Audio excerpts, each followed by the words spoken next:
Breaking news. The NFL draft is fast approaching, and there's a surprising twist for the Miami Dolphins. A name that many thought would never be linked to Miami is now in the conversation. I'll fill you in on all the details, but before we dive in, make sure you hit that like button. Only if you agree that Chris Grier needs to be let go. Feel free to comment with something like, "The Miami Dolphins have my heart." Now, let's get down to business. The anticipation around the upcoming draft is heating up, and behind the scenes, things are getting interesting. A new name has entered the mix, and you'll want to hear this. Shedeur Sanders. Yes, the son of NFL legend Deion Sanders, and the standout quarterback for Colorado might just be heading to South Florida. Now, before you get too excited or too worried, let's break this down. This isn't just idle chatter. ESPN's Adam Schefter recently dropped some intriguing info on his podcast, hinting that the Dolphins could be eyeing Sanders if he's still available at number 13 in the draft. While it's speculative, Schefter doesn't just throw out ideas without reason. He mentioned that Tua Tagovailoa's future in Miami could be uncertain, especially if his health struggles continue. In that case, the Dolphins might be looking to secure a potential successor. Schefter didn't make any promises, but he didn't dismiss the idea either. So what if Sanders is available at number? Buddy Mundre, let's take a closer look at his game and whether he could fit into Miami's offense. Shedeur Sanders has been a 4-year starter at Jackson State and Colorado, consistently improving year after year. From 2023 to 2024, his completion percentage rose, his yardage increased, and his touchdown numbers went up. Sure, turnovers did climb as well, but that's to be expected when you're pushing the ball downfield more aggressively. The bottom line is growth, and it's been clear to see. Where Sanders truly stands out, when he's given time to throw in the pocket, he excels. Behind a less than ideal offensive line at Colorado, Shedeur Sanders still managed to impress. When he had protection, however, he posted an outstanding 81% completion rate, threw for 25 touchdowns, and had only 5 interceptions. He's decisive, intelligent, and releases the ball quickly under pressure, a skill that would work wonders in Miami's RPO-heavy offense.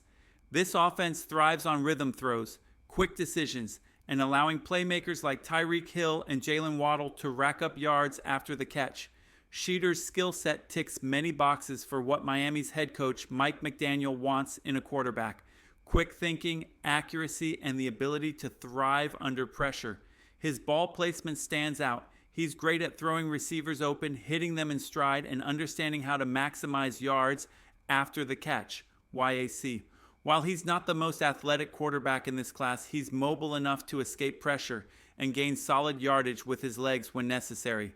That underrated mobility adds a layer to his game that deserves more attention. Of course, he's not without flaws. Shedeur doesn't have the rocket arm that quarterbacks like Caleb Williams or Jaden Daniels possess. You won't see him wow you with crazy velocity or eye-popping off-platform throws. He can also hold onto the ball too long while waiting for the big play to develop, which could be problematic at the next level. Then there's the question of his celebrity status. He has a huge following, a massive NIL presence, and the kind of spotlight that can either help or distract. The real question is, would that energy fit within the Dolphins' locker room? Let's not forget the comparison to Tua Tagovailoa. Dan Orlovsky made this connection, noting that both quarterbacks share similar strengths: excellent timing, rhythm, and precise ball placement. They also both have limitations in arm strength and athleticism. If you're a Dolphins fan frustrated by Tua's ceiling, Shedeur Sanders might not offer a major upgrade in that department.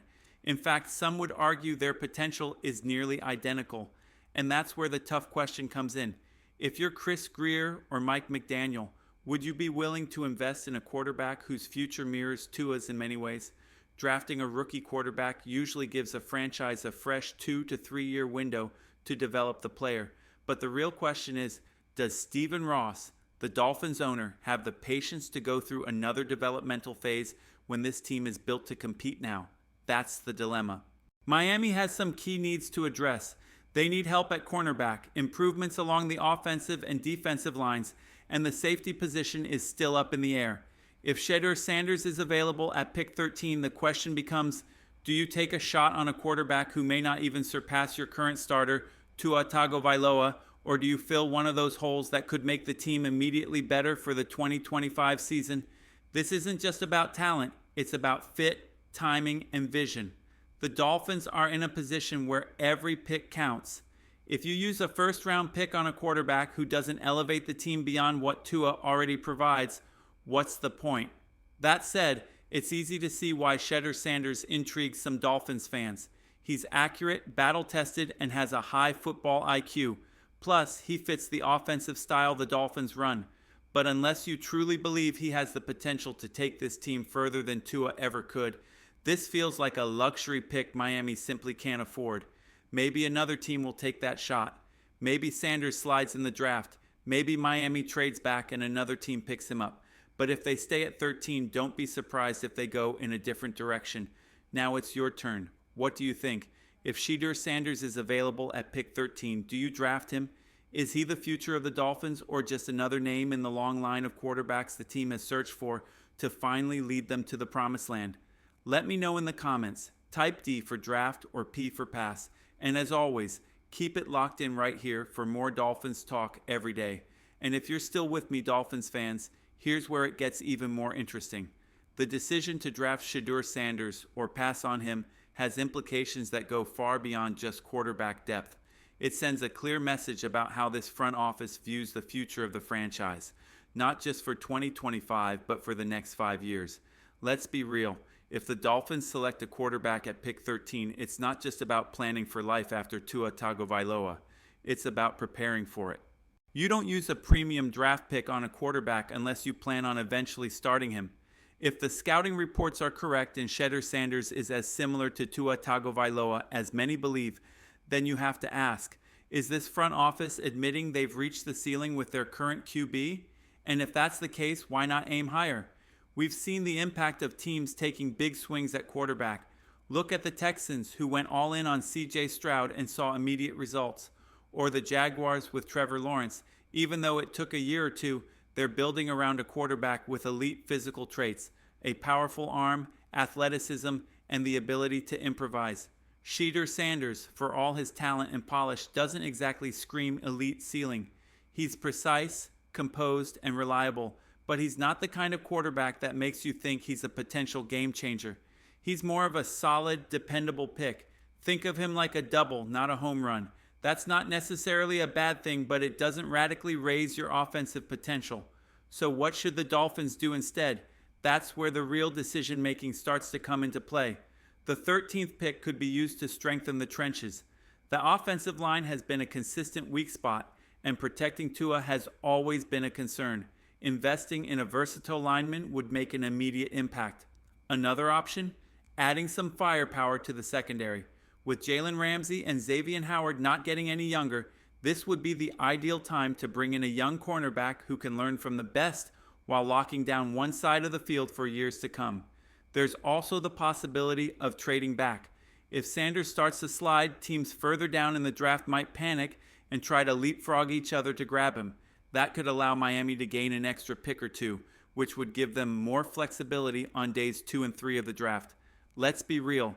Depth is a major need for this team. Injuries played a huge role in the Dolphins' 2024 season, and the more quality players they can add, the better. But if Miami decides to pull the trigger on Sanders, they'll be betting on the idea that coaching and scheme fit will elevate him beyond his perceived ceiling. Mike McDaniel's offense is built around quick throws, RPOs, motion, and getting the ball into the hands of playmakers in space, things Sanders has already shown he thrives at. He'd have elite weapons like Tyreek Hill and Jalen Waddle, a creative play caller, and a system designed to protect him and simplify the game. He'd also have the chance to sit behind Tua for at least 1 year. That learning period could be invaluable, especially in today's NFL, where young quarterbacks are often thrown into the fire too early. Sanders could use that time to adjust to the speed of the league, improve his mechanics, and build chemistry with his new teammates. If Miami decides to move on from Tua after the season, Sanders would already be in a system tailor-made for him. So Dolphins fans, here's the question I leave you with. Is Shedeur Sanders the quarterback you'd trust to lead this team to the next level? Would you take a calculated risk and reshape the future with pick 13, or would you double down on winning now, adding help where it's needed, and keeping faith in the core that's already in place? Drop your thoughts in the comments. Should the Dolphins draft Shedeur Sanders if he's there, or should they pass and build around Tua one more time? Let's hear it.